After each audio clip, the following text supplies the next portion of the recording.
All right, here's your quick review of Gandhi's little speech before his judge during his trial.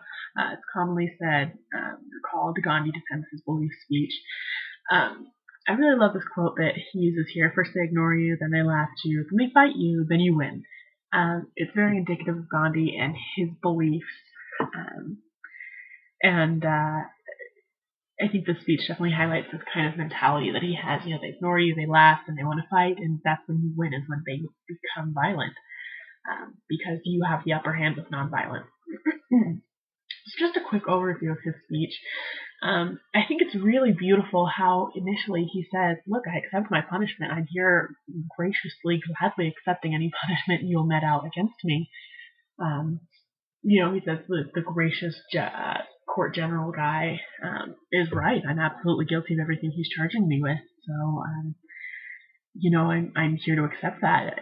He says, I ran the risk, and if I were set free, I would still do the same. So he's acknowledging that he knew what he was doing was probably going to get him in trouble. And even if the court dismisses him and sets him free, he would go out and do the same thing probably again. And he's showing us he has no shame for what he's done, that he takes pride in his, he calls it disaffection for what is going on. And he goes on to talk about his belief in nonviolence. And it's a very beautiful statement that he makes when he's talking about being nonviolent and how it's his creed and it's his motto and it's his life's mission to be nonviolent.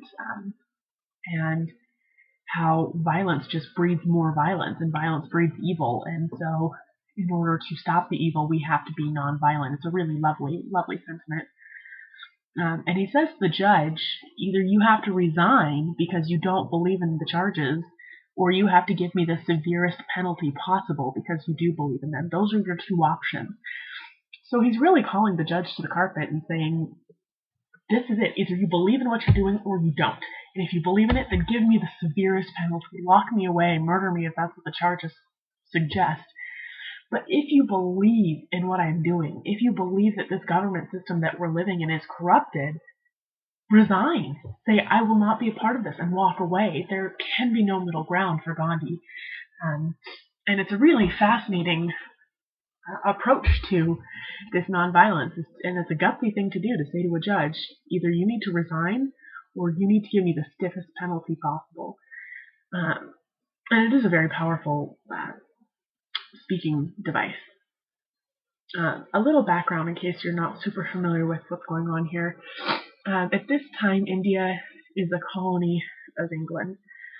And if there's anything we know from history, is that when the U.S. was a colony of England, things were pretty bad. India feels the same problems, except they've been a colony of England for over 200 years. So keep that part in mind. Gandhi goes on to talk about his historical relationship with British colonialism. He talks about his time in South Africa during the Boer War, which was a huge, brutal battle. If you read about the Boer War, the Boers were not foreigners necessarily. They were the British colonists who had lived in South Africa for generations and were called Boers. So it's not like the Brits were fighting people who were entirely different than they were. They were fighting their own colonists, very much like the Revolution, the American Revolution, excuse me. But the Boer War was much bloodier.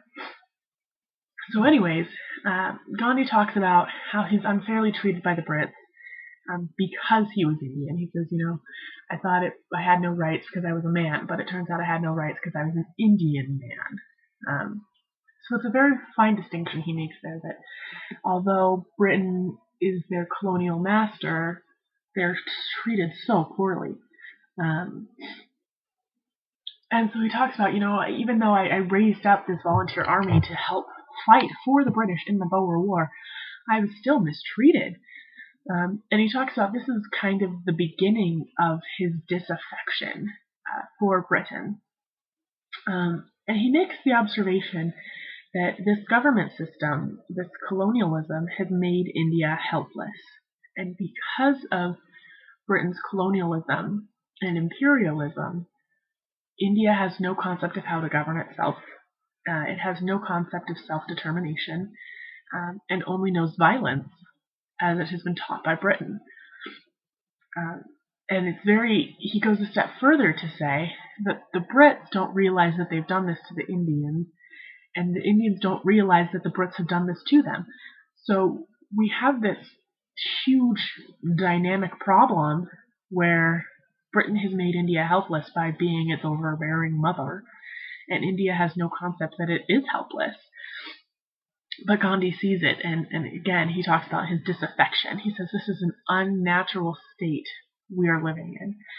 It is unnatural for another nation to dominate another when their cultures are so vastly different, when their belief systems are so vastly different.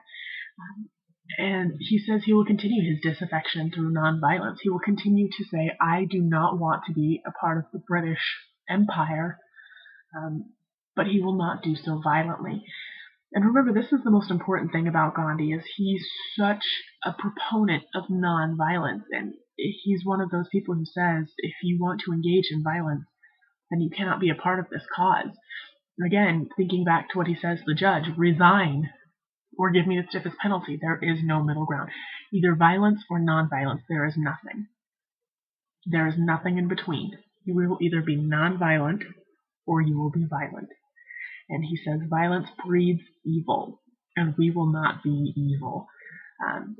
So again, very powerful language here, very persuasive, very brave. So there you go. There's your review of Gandhi Defends His Beliefs. If you need any other help or clarification, just let me know.